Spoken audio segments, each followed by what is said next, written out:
ఆత్మబంధువులారా, సాధారణంగా ఎవరికి వారే ఏదో ప్రయత్నాలు చేస్తుంటారు. ఈ ప్రయత్నం చేయడం తప్పు కాదు. కాకపోతే కొన్ని సందర్భాల్లో మన ప్రయత్నాలు విఫలం కావచ్చు. అప్పుడు ఏం చేయాలి అనేది మనం కొంచెం ఆలోచించదగ్గ విషయం. చిన్న మాట ఏంటంటే, ఒకసారి తండ్రి కొడుకులు వచ్చిన పనిలో ఉన్నారు. తండ్రి గట్టుపై కూర్చున్నాడు. కొడుకు పని చెప్పాడు, నాన్న ఆ రాయి వచ్చి పక్కకు తీసేస్తావా అంటాడు. అయితే కొడుకు ఎవరు ఉన్నాడు, బలంగా ఉన్నాడు కాబట్టి అలాగే నేను కూర్చొని తీస్తాను అని అన్నాడు. తాను ఎంత ప్రయత్నం చేసినా రాయి రావట్లేదు. చాలా ప్రయత్నం చేస్తున్నాడు, ఇంకా రావట్లేదు. తండ్రి కొంచెం చూశాడనమాట, ప్రయత్నిస్తున్నాడు. ఆయన కొడుక్కి 2-3 సార్లు ట్రై చేశాడు కాబట్టి బాగా అలిసిపోతున్నాడు, చెమటలు కక్కేస్తున్నాడు. అప్పటికీ రాయి తగలట్లేదు, కనీసం ఇంచి కూడా తగలట్లేదు. ఇంత ప్రయత్నం చేస్తానన్నా, నువ్వేం తగలంటున్నావు, ప్రయత్నం చేయకుండా వదిలిస్తాననుకున్నావా, ఇది దూరం అనుకున్నావా చేయడానికి, రాయి కదా అంటాడు. ఇంకా ప్రయత్నం చేయంటాడు. కొడుక్కి కోపం వస్తుంది అనమాట. గట్టిగా కోసం అలాగే చెప్తాను అని అంటాడు అనమాట. అయితే కాదైనా ఇంకా ప్రయత్నం చేయి, మళ్ళీ అదే మాట్లాడతాడు. కొడుకు అర్థం కాలేదు. ఏంటి అన్న, నేను చేసింది ప్రయత్నమే, నేను తీవ్రంగా చేస్తున్నాను, కానీ రాయి మాత్రం లేవట్లేదు. నువ్వేం చెప్తున్నావు నాకు అర్థం కాలేదు, ప్రయత్నం చేస్తున్నాను. ఆ ప్రయత్నం చేస్తున్నాను కదా అంటాడు. నీ ప్రయత్నంలో నేను కూడా ఉన్నాను కదా, నన్ను మర్చిపోయావా అంటాడు తండ్రి. నీ ప్రయత్నంలో నేను కూడా ఉన్నాను కదా అంటే, చాలా మంది కృషి ఒక్కటే అనుకుంటారు, కానీ కృప లేకపోతే కృషి పని చేయాలి. పొలంలో పంట వేయవచ్చు, తుఫాను కానీ సునామీ కానీ వస్తే పంటలన్నీ పోతాయి. షాపింగ్ పెట్టచ్చు, కస్టమర్స్ లేకపోతే షాపింగ్ అవుతుంది. కాబట్టి కృషి నీది, కానీ కృప లేకపోతే వ్యాపారం కాదు. అక్కడ కృప అనేది కస్టమర్స్ వచ్చేలా చేసే భగవంతుడు. వ్యాపారం పెట్టడం నీ వంతు, షాప్ తెరవడం నీ వంతు, కానీ కస్టమర్స్ రావడం అంటే భగవంతుడే వంతు.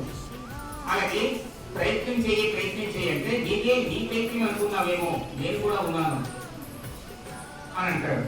అయితే నేను బలవంతుడిని, యవ్వనంలో ఉన్నవాడిని, నేనే ఆయన పక్కకు తొలగించలేకపోతే తండ్రిని ముసలి వాడిని నువ్వేం చేయలేకపోతున్నాడు. ప్రయత్నంలో నేను కూడా ఉన్నాను కదా అని తండ్రి అంటే, కొడుకు అంటాడు, ముసలి వాడిని నువ్వేం చేయగలుగుతావు, ఇంత యవ్వనంలో బలంగా ఉన్న నే రాయిని కలగించలేకపోతున్నాను, ఆఫ్టర్ నువ్వేంటి అని అంటాడు. ఆయన ఇది కేవలం కండబలమే, నాది బుద్ధిబలం. ఇది కేవలం కండబలమే, నాది బుద్ధిబలం అంటాడు. అదే ఏం బుద్ధి నీ బుద్ధి అని అంటాడు. సరేలే, నన్ను రమ్మంటావా, నువ్వే చేస్తావా అని అంటాడు. సరే రాయితే, ఏదో బుద్ధిబలం ఉన్నాం కదా రా అని అప్పుడు కొడుకు కోపంతో అంటాడు అన్నమాట. అప్పుడు తండ్రి దగ్గరికి పోయి ఒక గుణకం తీసుకొచ్చి ఆ రాయి కింద పెట్టి, దాన్ని గుణకం కింద మరొక రాయి పెట్టి దాన్ని పైకి ఎక్కమన్నాడు. వెంటనే రాయి ఇది దొరికిపోయింది. ఇంతసేపు నీ కండబలం చూపించావు, రాయి దొరికిందా అని అంటాడు. అప్పుడు తండ్రి కాలం పడ్డాడు. బుద్ధిబలం వచ్చాయి, ఎల్లప్పుడూ కండబలమే పనిచేయదు. డబ్బులు నేను షాప్ పెట్టవచ్చు, కస్టమర్స్ రాకపోతే నువ్వేం చేస్తావు, పెద్ద హాస్పిటల్ దగ్గరికి వచ్చు, పేషెంట్ రాకపోతే నువ్వేం చేస్తావు, నేను ప్రజలందరికీ డబ్బులు వచ్చి ఉండేది వారి. కాబట్టి నువ్వు చేసే ప్రయత్నం సఫలం కావాలంటే, నువ్వు చేసే యత్నం సఫలం కావాలంటే అది కృప కూడా కావాలి. కృషి కృప, కృషి పావలా ఉంటూ కృప ముప్పావలా ఉంటూ. ఒక్కొక్కసారి కృషి పోవచ్చు, మీరు పెట్టే వ్యాపారం పోవచ్చు, మీరు చేసే ప్రయత్నం పోవచ్చు, కానీ కృప మాత్రం 75% ఉంటే అది రిజర్వ్, అది ఎల్లప్పుడూ ఉంటుంది. ఒకసారి దైవాన్ని నాకు కలిసి వచ్చిందా 100% మీదే, రిజల్ట్ మీదే.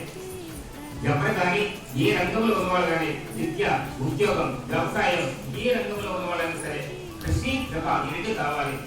అయితే ఇక్కడ తండ్రి స్థానం గురువుది, బిడ్డ స్థానం శిష్యులది. శిష్యులు నేను రోజు గురువుగారు పూజలు చేస్తున్నాం, గురువుగారు జపాలు చేస్తున్నాం, గురువుగారు ఇంటర్వ్యూ చేస్తున్నాం ఇవన్నీ అంటుంటారు. కానీ మేము అనుకుని అవ్వట్లేదు, మాకు ఎక్కడ మరి పేజీలు వస్తుంది. అక్కడ తండ్రి స్థానంలో ఉంచితే గురువుని తప్పకుండా తప్పుకుంటాం. ఎందుకు భూమి మీద ఆకాశం నుండి గంగా కింది గాలి పడితే భూమికి తట్టుకునే శక్తి లేదు, భూమి ధ్వంసం అయిపోతుంది.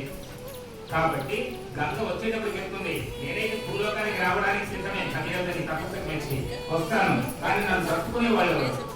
అప్పుడు శివుడు ప్రార్థించి తపస్సు చేసి ఆయన మెప్పించి, శంకర ఈ తలలు చేసి దాన్ని జడల ద్వారా భూపైకి గంగను పంపించు అని అంటారు.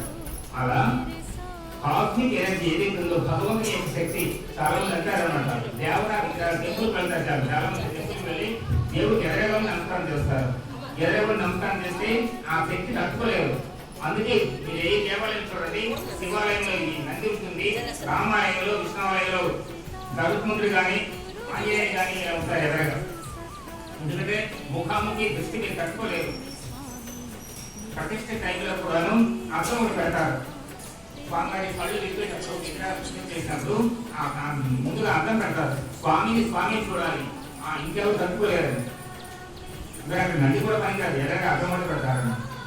స్వామి విగ్రహాలు కళ్ళు విప్పేటప్పుడు మనకి ప్రతిష్ఠ చేసాం, మీరు చూస్తారు. అలాగే కాస్మిక్ ఎనర్జీ ఏది ఉందో మీరు పూజ చేసేటువంటి యంత్రం ద్వారా కానీ విగ్రహం ద్వారా కానీ డైరెక్ట్ గా మీకు రాదు, వచ్చినా తట్టుకోలేదు.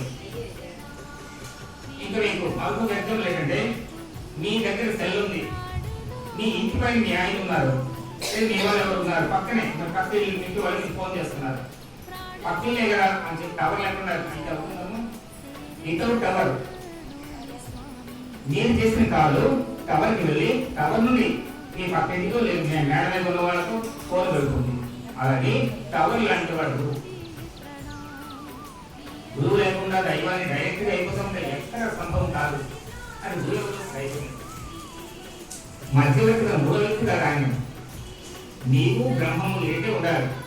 ఇంకా అద్వైతానికి వెళ్తే నీవు అనేది అయినా ఉండాలి, బ్రహ్మమైన ఉండాలి. రెండో దానికి ఆస్థానమైన అద్వైతంలో.